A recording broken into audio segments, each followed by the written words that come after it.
Welcome to A to Z study point. प्यारे बच्चों, जैसा कि देख रहे हैं आज हम क्लास 10th प्रश्नावली 1.3 का अध्ययन करेंगे और क्वेश्चन नंबर 1 को देख रहे हैं। जैसा कि क्वेश्चन आपके पास है कि सिद्ध कीजिए कि √5 एक अपरिमेय संख्या है। यदि ऐसा क्वेश्चन आपके पास रहे, परिमेय संख्या है, अपरिमेय संख्या है, तो उसको सॉल्व कैसे करेंगे, आइए इसको देखते हैं। सर्वप्रथम बच्चों यहाँ पर लिखेंगे माना कि ये जितनी भी ये संख्या होती है सबको मान के बनाया जाता है। यहाँ क्या लिखेंगे, माना कि √5 जो दिया हुआ है इसको लिखेंगे। माना √5 एक, ये क्या है, यहाँ आपका अपरिमेय है, तो यहाँ आप क्या मानेंगे, एक परिमेय संख्या है। इस चीज़ को आप याद रखें, एक परिमेय संख्या है। अब यहाँ पर देखें, यदि ये परिमेय संख्या है तो यहाँ हम क्या लिखेंगे, √5 इक्वल टू क्या लिखेंगे, a/b, जहाँ ये p/q के रूप में लिखा जाता है, जहाँ a और b क्या है, सह अभाज्य हैं। इस आप जानते हैं जिसका महत्तम 1 होता है वो सह अभाज्य संख्या होती है। ओके, चलिए अब ये दोनों पक्षों को हम वर्ग करेंगे। अब यहाँ लिखने का प्रोसेस क्या करेंगे, दोनों पक्षों का वर्ग करने पर, दोनों पक्षों का ये लिखना पड़ेगा, दोनों पक्षों का वर्ग करने पर। दोनों पक्षों का वर्ग करने क्या है, ये √5 है, एक पक्ष का √5 आ गया, इसको हम स्क्वायर करेंगे। और दूसरी क्या है, यहाँ पर है a/b, इसको p/q भी लिख सकते हैं। ये हम स्क्वायर कर दिए, वर्ग कर दिए। अब देखिए ये आपका स्क्वायर है और ये आपका यहाँ पर रूट अंडर में है, ये दोनों आपस में कट गया। कट जाने के बाद दोस्तों यहाँ पर क्या हो जाता है, 5 इक्वल टू क्या हो जाएगा, a²/b²।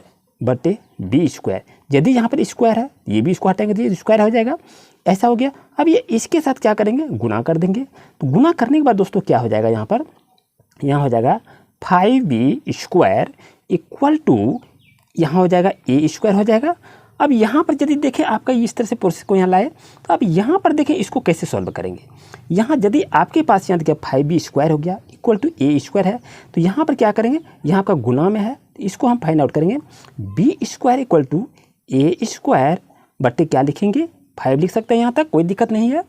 अब यहाँ पर लिखेंगे अर्थात, क्योंकि जब इसको सॉल्व ही कर लिए तो यहाँ पर क्या लिखेंगे, अर्थात a², क्या लिखेंगे, अर्थात a² का एक गुणनखंड 5 है, जो कि आपके पास ये दिखाई दिया है। अब लिखेंगे इसलिए a का भी एक गुणनखंड कितना है दोस्तों, एक गुणनखंड 5 है, ये तो आप जान रहे हैं। अब यहाँ लिखेंगे मान लिया, ये सभी जो हिसाब होते हैं मान के बनाया जाता है।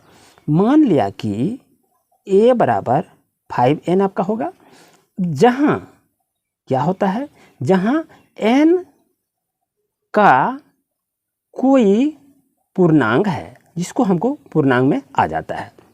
अब यहाँ पर क्या लिखेंगे, इसको ध्यान से देखिए, यहाँ पर अब लिखा करेंगे √5 इक्वल टू a/b। ओके, अब यहाँ जैसे √5 आपका आ गया, तो यहाँ पर क्या करेंगे, अब ये 5n जो लिखे इसको हम लेंगे 5n/b, और ये क्या हो जाएगा, आपका स्क्वायर हो जाएगा। दोनों पक्षों को हमने क्या किया, दोनों पक्षों का वर्ग करने पर कोई दिक्कत नहीं है। अब आइए यहाँ आपका 5 है, मैंने 5 को यहाँ पर लिया, इक्वल टू दोस्तों क्या हो गया, 5n² b², क्योंकि यहाँ पर देखें 5 पर स्क्वायर है, यानी 5 25 n² आपका हो जाएगा, यहाँ पर कोई दिक्कत नहीं है। अब यहाँ देखिए दोनों पक्षों को हमने वर्ग कर दिया है। अब यहाँ पर क्या लिखेंगे, यहाँ पर लिख लीजिए 5b² इक्वल टू 25n²। अब जब ये आपका आ गया तो अब हम यहाँ क्या करेंगे, b का वैल्यू को हम निकाल सकते हैं। b का वैल्यू को निकालने के लिए क्या करेंगे, 25n/5 करेंगे, तो 5 25 आपका कितना हो गया, यहाँ पर 5 आपका कट जाता है। अब यहाँ यदि इसका वैल्यू आ जाता है तो यहाँ पर क्या लिखेंगे, b² माइनस आपका यहाँ जाएगा, जबकि यहाँ आपका प्लस में है, इस साइड में करेंगे तो क्या हो जाएगा, माइनस में हो जाएगा, तो यहाँ क्या हो जाएगा, b² - 5n²। अब यहाँ पर हम लिख सकते हैं b² / 5 इक्वल टू ये क्या हो जाएगा, n², क्योंकि ये गुना में है, इसको हम भाग में कन्वर्ट कर देंगे, तो इसलिए हम यहाँ लिख सकते हैं अर्थात बी स्क्वायर का एक गुणनखंड b² का एक गुणनखंड 5 है, इसलिए b का एक गुणनखंड 5 है। अब यहाँ क्या लिखेंगे, a और b का एक गुणनखंड क्या है, a और b का एक गुणनखंड क्या है, यहाँ भी 5 आपका है। तो यहाँ पर हमने कल्पना करके बनाया था, मान करके बनाया था।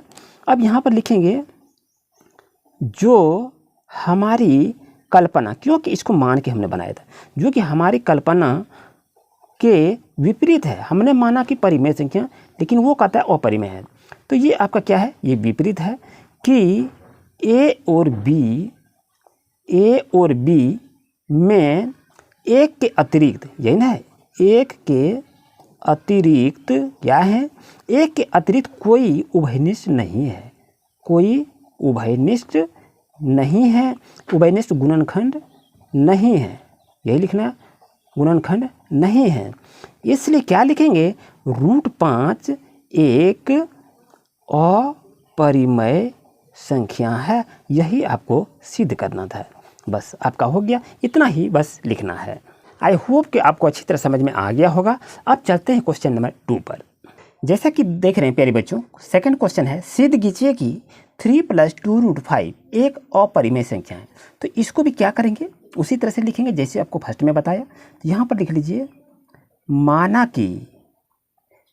कि ये आपका है 3 + 2√5 एक अपरिमेय संख्या है। तो इसको आपको परिमेय मानना है। माना कि 3 + 2√5 एक परिमेय संख्या है, इसको इस तरह मानना है, परिमेय संख्या है। अब यहाँ पर क्या लिखेंगे, ये जो संख्या दी हुई है 3 + 2√5 = p/q के रूप में हो सकता है क्या, कि जहाँ q बराबर 0 नहीं हो। ओके, चलिए अब ये आप जैसे 2 + √5 है, इसको हम बाहर कर देते हैं। 2 + √5 यहाँ क्या हो जाएगा, p/q, आपका यहाँ प्लस में है, यहाँ जाके आपका माइनस में हो जाएगा। अब यहाँ करें क्या, यहाँ आपका √5 है, तो ये मैंने यहाँ पर क्या किया, √5 को लिखा। ओके, अब ये p/q है, p/q और माइनस है 3 और ये 2 है, यहाँ इसको नीचे हम डिवाइड में डाल देंगे। अब यहाँ लिखना क्या है, √5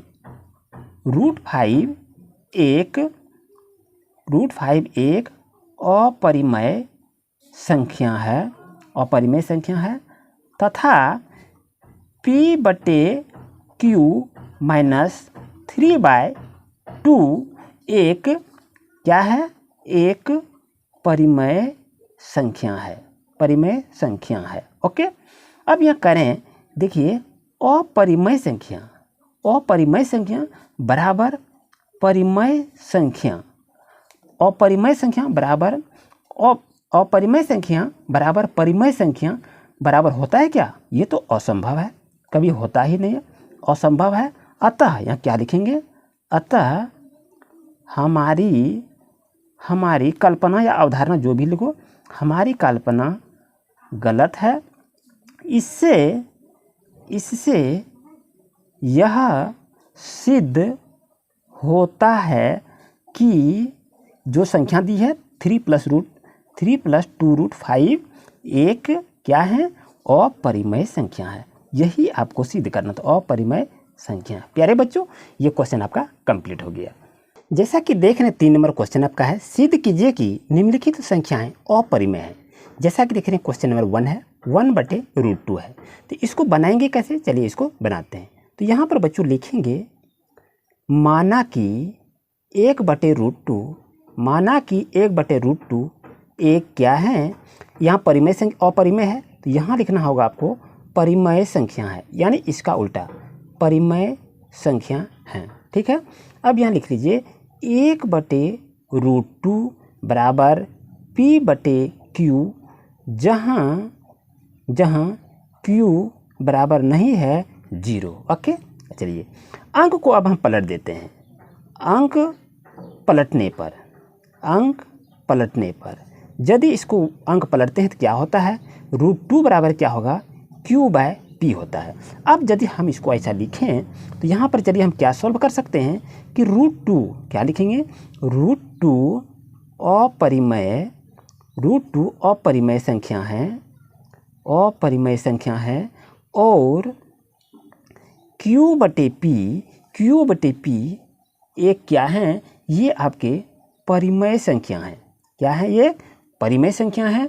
अब यहाँ लिखना है कि दोनों क्या करेंगे, दोनों बराबर नहीं है, यही तो बता रहा है, दोनों बराबर नहीं है। दोनों बराबर होगा क्या, दोनों बराबर नहीं हो सकता, ये भी लिख लीजिए, दोनों बराबर नहीं हो सकता।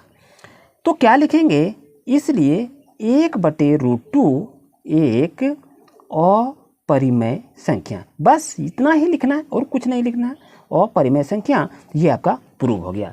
अब चलते हैं बच्चों क्वेश्चन नंबर 2 पर। 2 नंबर क्वेश्चन आपका है 7√5, आपका क्वेश्चन है, बुक में देखेंगे तो 7√5 क्या है, ये कहता है अपरिमेय संख्या है। तो इसको सिद्ध क्या करेंगे, कैसे करेंगे, चलिए इसको भी देख लेते हैं। तो यहाँ पर लिखेंगे, माना कि 7√5 एक क्या है, परिमेय संख्या है। क्या है, एक परिमेय संख्या है, इसलिए हम क्या लिखेंगे, 7√5 माइनस P/Q बराबर नहीं है 0। ओके, ये परिमेय संख्या की ये गुणसूत्र को बताता है, गुणधर्म को बताता है कि किस तरह इसको परिमेय अपरिमेय में कन्वर्ट किया जाता है। अब यह मेरे पास देखें √5 है, √5 एक तरफ कर लेंगे, √5 = P/Q, और यहाँ 7 गुना में है, यहाँ नीचे में आके आपका बच्चों क्या हो जाएगा, ये भाग में हो जाएगा। अब यहाँ इसको हम सॉल्व करते हैं, ये क्या हो जाएगा, √5 = P/7Q। ओके, जब ये आपका गुना में भाग में है, यहाँ कन्वर्ट करके हम गुना में लिख देंगे, कोई दिक्कत नहीं है। चलिए अब यहाँ पर आपको लिखना चाहिए √5, क्या लिखना चाहिए, √5 अपरिमेय संख्या और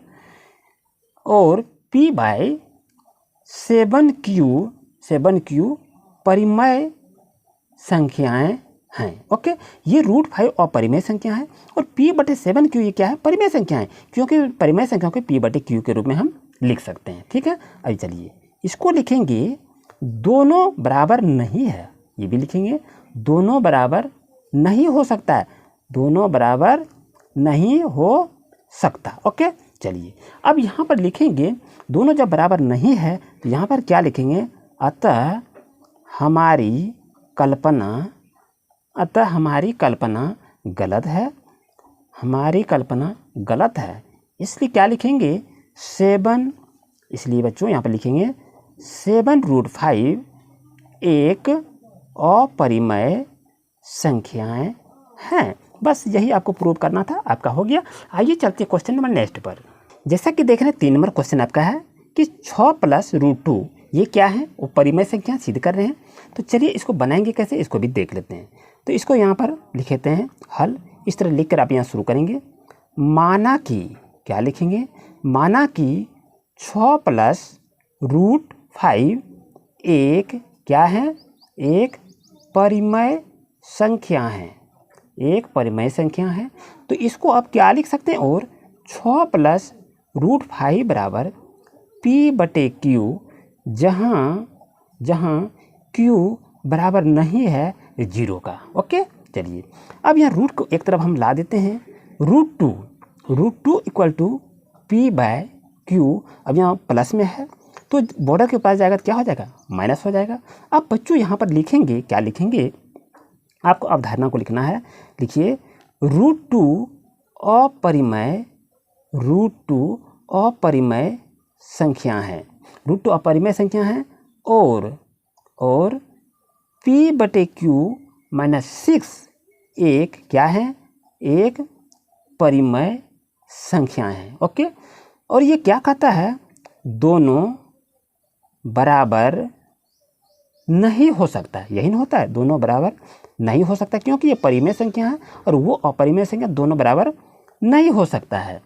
अतः यहाँ क्या लिखेंगे, अतः हमारी अवधारणा लिखिए चाहे कल्पना लिखिए, अतः हमारी अवधारणा गलत है, इसलिए हम लिख सकते हैं 6 + √2 एक अपरिमेय संख्याएं हैं, अपरिमेय संख्याएं। बच्चों यही आपको प्रूव करना था। आज का क्लास कैसा रहा बच्चों जरूर से बताएं और चैनल पर नहीं तो सब्सक्राइब जरूर करें लेटेस्ट अपडेट पाने के लिए। Thank you.